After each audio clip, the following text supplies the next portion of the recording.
नमस्कार दोस्तों, मैं डॉक्टर अरुण सिंह। मैं गैस्ट्रोएंटरोलॉजिस्ट हूँ बंसल हॉस्पिटल भोपाल में। तो आज मैं आपको बताऊंगा कि जो गेहूं है, जो कि बहुत ही ज़्यादा आजकल यूज़ हो रहा है, लगभग अगर माने तो सिर्फ लोग गेहूं का ही कंज्यूम कर रहे हैं। और हमारे हर खाने में हम कुछ भी खाते हैं, जैसे बिस्किट हो गया, ब्रेड हो गया, रोटी तो मैं मान के चल रहा हूँ कि सभी जो भी खाते हैं। तो जैसे बिस्किट, ब्रेड, पास्ता, नूडल्स, आप जो भी मार्केट से लाते हैं, इवन जो ये मंचूरियन वगैरह है, हर चीज़ में गेहूँ यूज़ होता है। तो ये देखा गया है कि अभी गेहूँ से भी बीमारियां होती हैं।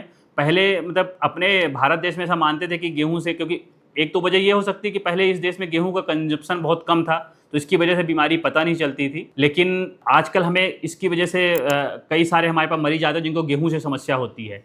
तो मैं पहली बीमारी बताऊंगा कि जैसे एक बीमारी होती है सीलियक डिसीज़, जिसमें गेहूँ के अंदर एक कंपोनेंट होता है जिसको हम ग्लूटेन बोलते हैं। वो गेहूँ में भी होता है, और एक जो बार्ली होती है जिसको हिंदी में जौ बोलते हैं, उसके अंदर भी मतलब ये ग्लूटेन होता है। तो उसकी वजह से उनको प्रॉब्लम होती है। और हमने देखा है कि उसका बच्चों में तो काफ़ी कॉमन है, लेकिन जैसे मैं बड़े लोगों में भी देख रहा हूँ, 20 से ज़्यादा उम्र के जो लोग होते हैं, 30 साल के हैं, 35 साल के हैं, 40 से हैं, उनमें भी उससे समस्याएं होती हैं। तो सीलियक डिसीज में मैंने जैसे देखा, उसका प्रेजेंटेशन बहुत अलग अलग है। कुछ लोगों को दस्त होते हैं, कुछ किसी में खून की कमी होती है, कुछ लोग को पेट दर्द होता है। अब ये होता है कि आप बहुत सारे टेस्ट कराते रहते हैं, और अगर लेकिन सीलियक डिसीज़ के बारे में कोई नहीं सोचेगा तो उसको पता नहीं चलेगा।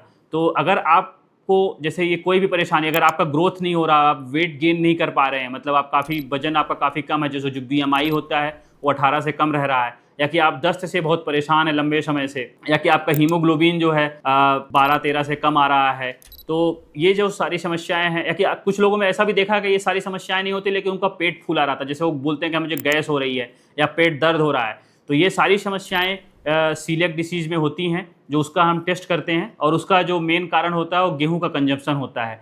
तो अगर आप सीलियक डिसीज़ से प्रभावित हैं, मतलब अगर हम टेस्ट करते हैं, हमें पता चलता है, एंडोस्कोपी करते हैं और सीलियक डिसीज़ से हैं, तो आपको उस समय गेहूं का जो है कंजम्पशन बिल्कुल ही बंद करना होता है। आप थोड़े मात्रा में भी नहीं ले सकते हैं, कि अगर लेंगे तो आपको समस्या होगी।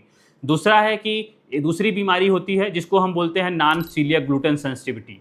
तो इसमें क्या होता है, ये सीलियक डिसीज़ तो एग्जैक्टली नहीं है, मतलब इसमें हम इसको सीलियक डिसीज़ कैटेगराइज नहीं करते, जो हमारे डायग्नोस्टिक क्राइटेरिया उसके हिसाब से। परंतु ऐसे लोगों को हमने देखा है कि उनका जैसे ही गेहूं की रोटी खाएं या कुछ भी खाते हैं तो उनका पेट दर्द करता है, पेट फूलने की सबसे ज़्यादा समस्या होती है, जिसको गैस बोलते हैं, वो समस्या होती है। और अगर ऐसे लोग गेहूं का कंजम्पशन बंद करते हैं तो उनको रिलीफ मिलता है। तो नॉन सीलियक ग्लूटेन सेंसिटिविटी का जानने का सबसे अच्छा तरीका तो यही है कि आप गेहूं बंद कर दीजिए, आपको राहत मिल जाएगी। और जैसे ही आप गेहूं को फिर से इंट्रोड्यूस करेंगे, अगर सेवन करेंगे, तो आपको समस्या होने लगेगी।